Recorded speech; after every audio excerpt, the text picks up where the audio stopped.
Hello, and welcome to Crusader Kings III. Now, this is a game which I have been waiting for a long time because I tried my best to play Crusader Kings II and I was not able to get my head around it. Now, as soon as they announced that Crusader Kings III was going to be released, they did say that it was going to be easier than CK2.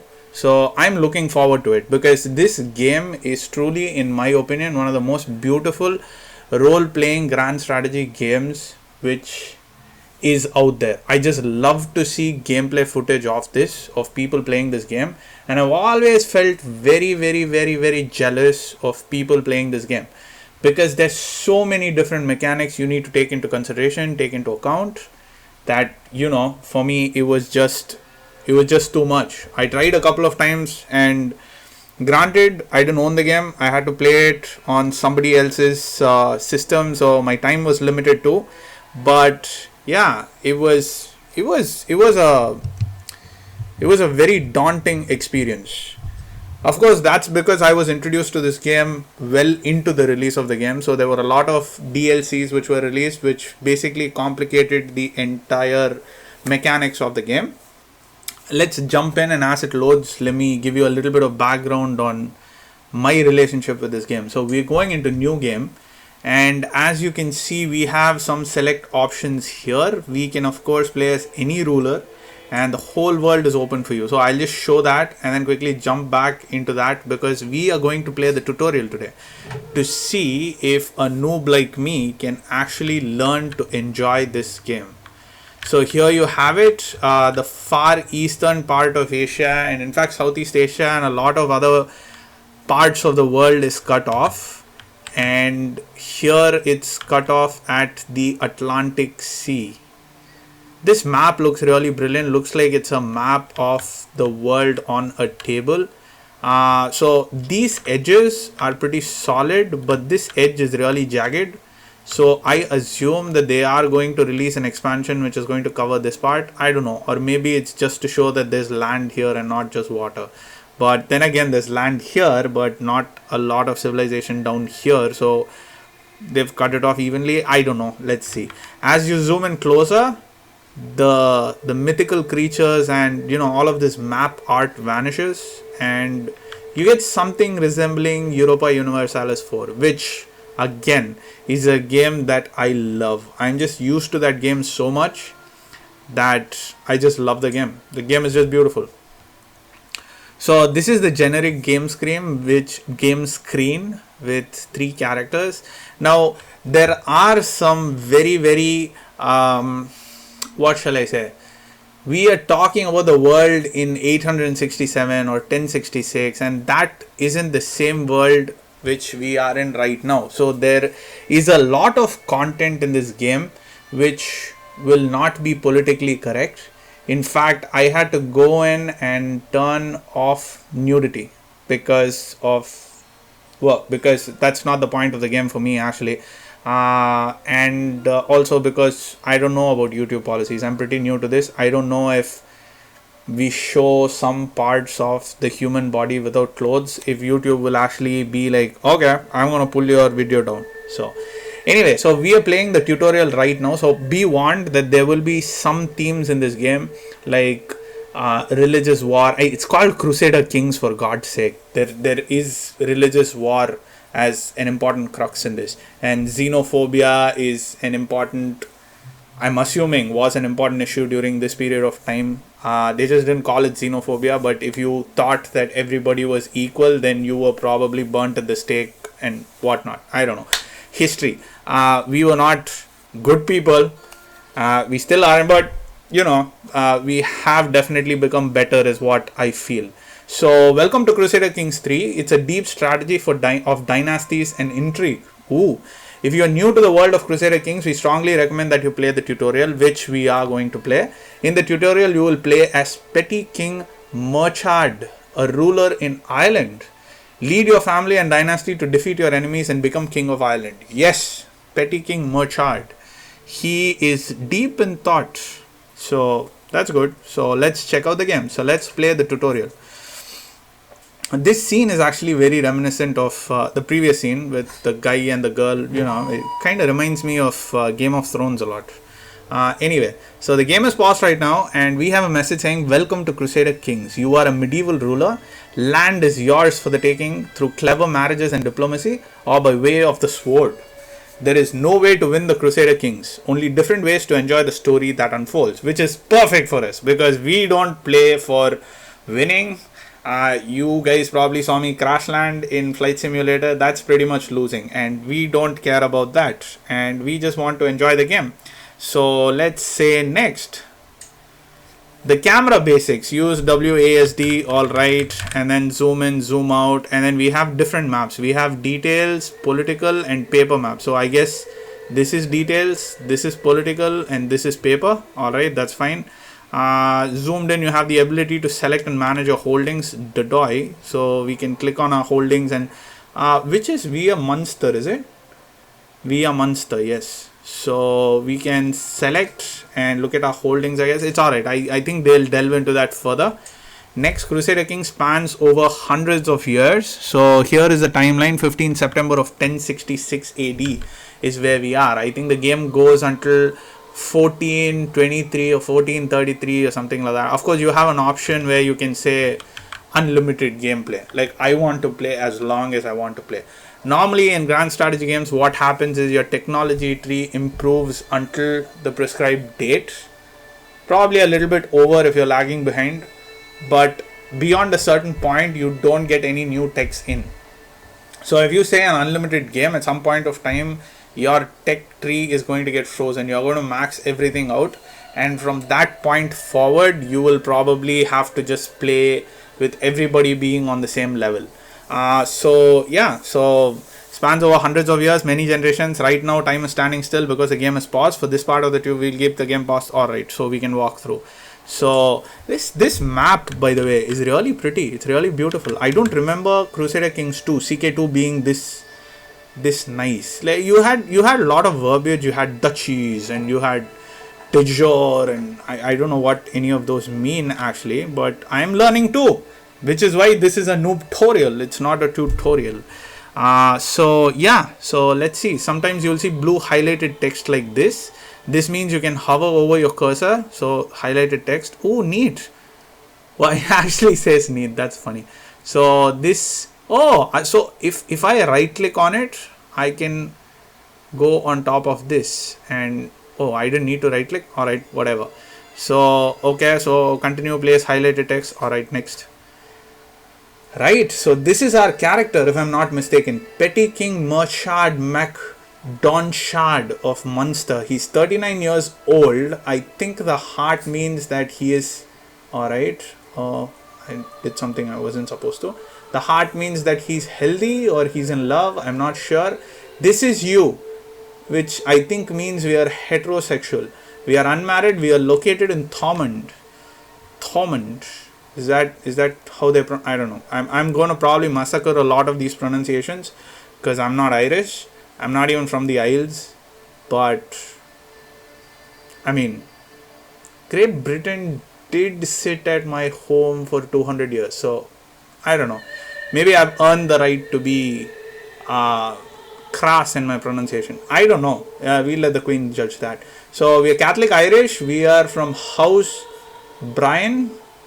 And we hold the title of Petty Kingdom. No, we hold the Petty Kingdom of Munster.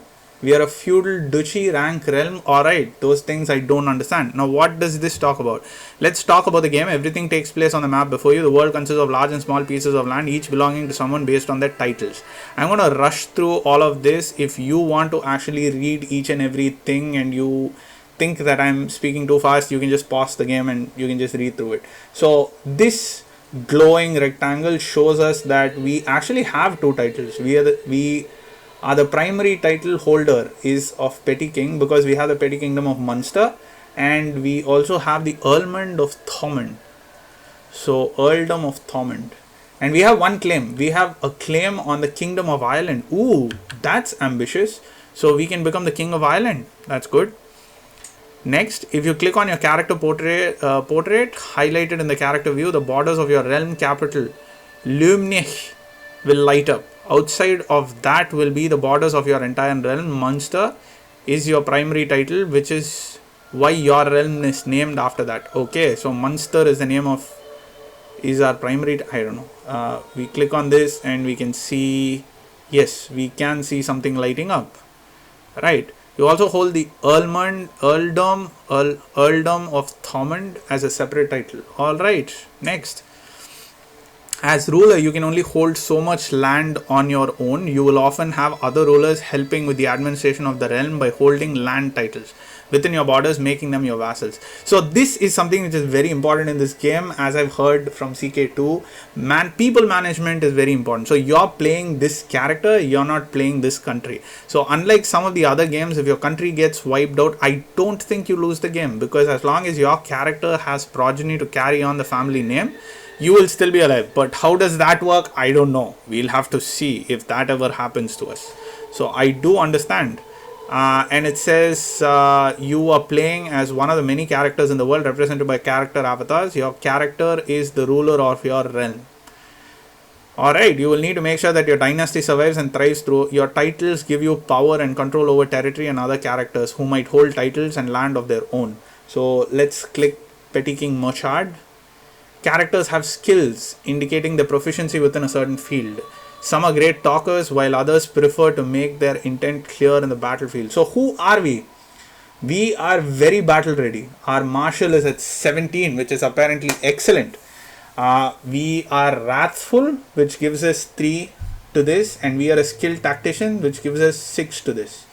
Wrathful, what oh, so these are like traits that we have. This is who we are. So we are temperate and we are whoa. We enjoy things in moderation except anger, apparently, because bring it on. Let's have as much anger as possible. And impatience. So we are impatient and we are wrathful and we are temperate. Okay, there's a couple of other things. Seems like we are very good with money. It's called stewardship. Stewardship, 9 average. Alright, because we are temperate, is it? Alright, so I guess it's like, okay, we like things in moderation, so we are good with money. Makes sense. Our intrigue is bad because we are wrathful, we lose 1 point. So I guess it's kind of like we can't pretend in the face of other people. So we show our anger in our face. It's kind of like me, like, you know, it's like you get angry and then people just know that you're angry. I don't get angry that much, although some people might disagree, but yeah, sure. Whatever. Our learning is 4. It's terrible because we're impatient. We're probably one of those people who opens the book and then 2 pages in, we're like, what the hell is happening?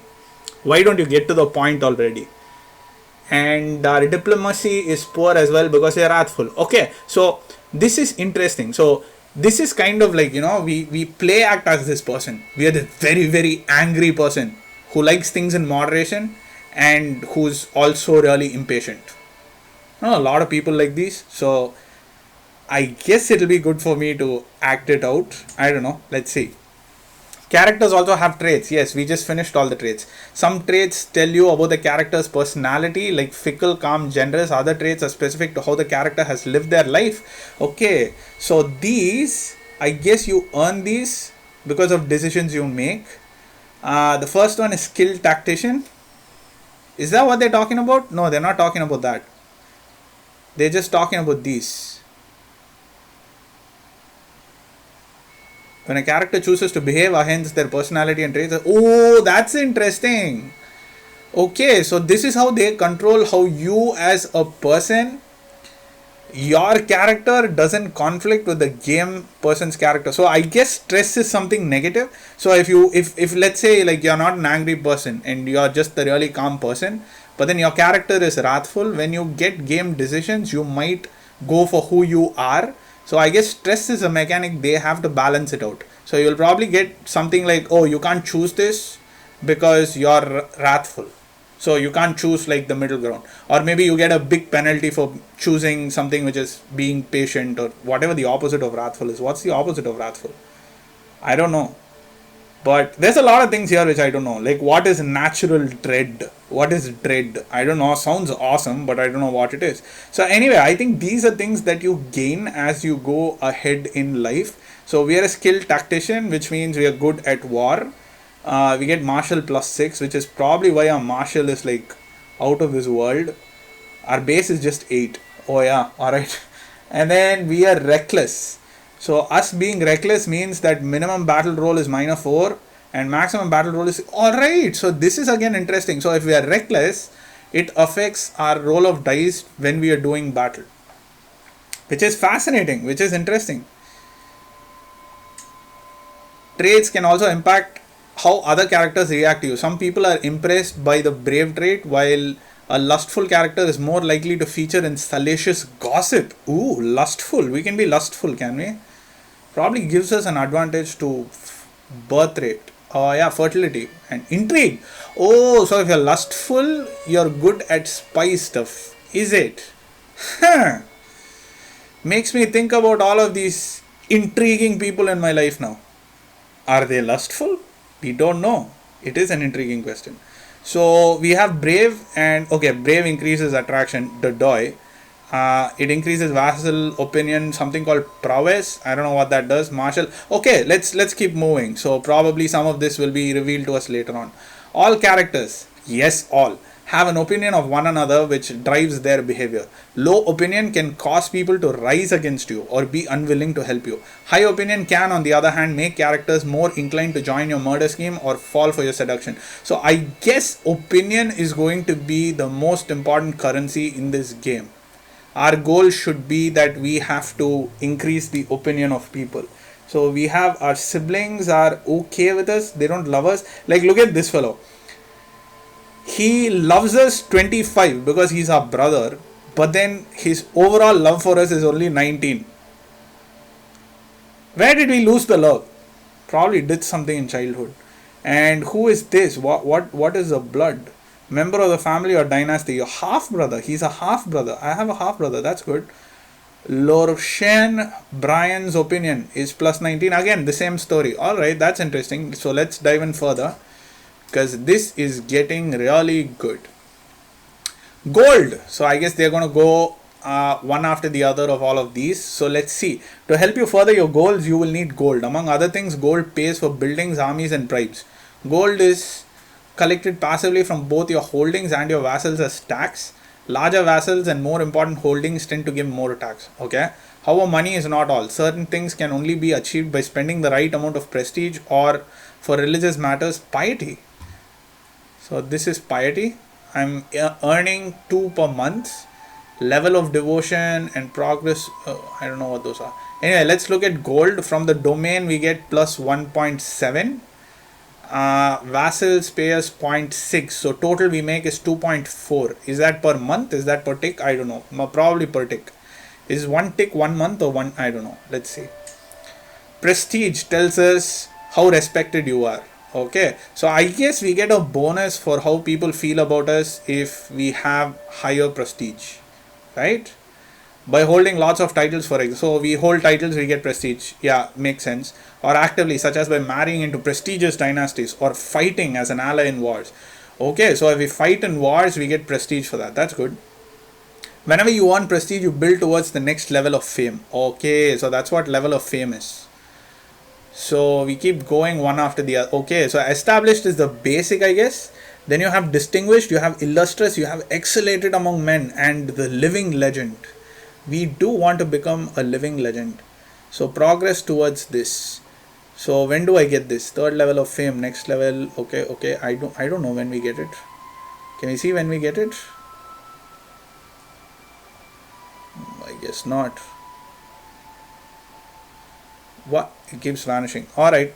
So hey, we got the basics of that down. That's good. With lots of piety, you will have an easier time interacting with your head of faith. I think for us, because we are Irish Catholic, that's going to be the Pope. Or is it one of the bishops? I don't know. This is, yeah, okay. As you are a Catholic, this is a Pope. Piety can be gained passively from the learning skill, and from virtuous traits. Okay. or actively choosing to do religious things such as a pilgrimage. So if we go on a pilgrimage, we get piety. That's good. You have also a level of devotion which builds over time. So this builds from dutiful to faithful, to, they don't show what you need to go to the next level, does it? Does it show here? No, it doesn't. This is just back to this. Devoted servant, paragon of virtue, religious icon. Lifestyles. Where you at? We have to click on the lifestyle button. Where is the oh, right, here it is. Lifestyle button. Click on any of the lifestyle focuses. Wait, did we just, let's go back and read this. Traits, your character can pick a lifestyle. There are 5 lifestyles, one for each skill. Lifestyles represent what you put the most effort into day to day, and each one has several focuses inside relating to it. Every focus gives you a unique bonus and makes events associated with that focus more likely to happen. That's interesting. Let's click on lifestyle now. So we have, okay, these are the 5 focuses. They call it focuses. You have diplomacy, martial, stewardship, intrigue, and learning. We can go through each of these, but overall, I think we understand what these are. Diplomacy is how other people perceive you, how you handle people and all of that. People liking you and stuff. Martial is going to be war, I guess. Stewardship, just because it's got the gold coins, is going to be about money. Intrigue is, murdering people and stuff. And learning is probably teching up. I don't know. I don't even know if they have techs in this. Anyway. Click on any lifestyle to see its focuses. As time goes by, your character will earn lifestyle experience for maintaining a particular lifestyle. When you acquire enough lifestyle experience, you can select one of the lifestyle perks. There are perks. Perks represent you practicing and developing yourself over time and offer unique. Okay, so this is like, if I choose martial and it's telling me that I'm going to get something, what? Because I have martial education, I will gain 30% more experience. So it just makes sense for us to go here. So what happens if I go here? If I go here, you have lifestyle focus. So this is what it's talking about. So I can either be strategy focused, which means I guess I focus on strategic war. Okay, so this is a strategist. This is an overseer and this is gallant. So this is kind of like my skill tree, not my tech tree, but my skill tree. So if I choose this, if I choose a focus and say strategy focus, I get 3 martial points extra. We already have 7. We're already at excellent. Do we want to go above excellent? Maybe. Authority. Okay, we get dread. What is dread? Maybe dread helps you control stuff. Maybe people are afraid of you. Okay, it's how feared the ruler is. Rulers increase debt by performing cruel and heinous acts such as torturing and executing prisoners. Oh my god, that's horrible. But then again, history was horrible. And then we have chivalry focus. Victory comes not through blood or gold, but honor. Oh yes. So our guy is kind of like, he's wrathful, but he's not somebody who is sadistic, right? He's not. Which one would he go? He is actually somebody who is content with what he has. So I feel like he would actually go with this. He would go with chivalry focus because he's happy with where he is. He is of course angry and he's impatient about stuff, but I guess chivalry would be good. Victory comes not through blood but through honor. We get 3 prowess, we get 10 we're more attractive, and we get +5 advantages. What are advantages? They're battle advantages. Alright, I'm not going to read everything. Clearly that is going to take a lot of time. So we will just choose chivalry and we will put a quick cut in this video, and when I get back we are going to continue with this video. Thank you for watching. Please like and subscribe if you like the content that I'm putting outside. Take care now. Bye bye then.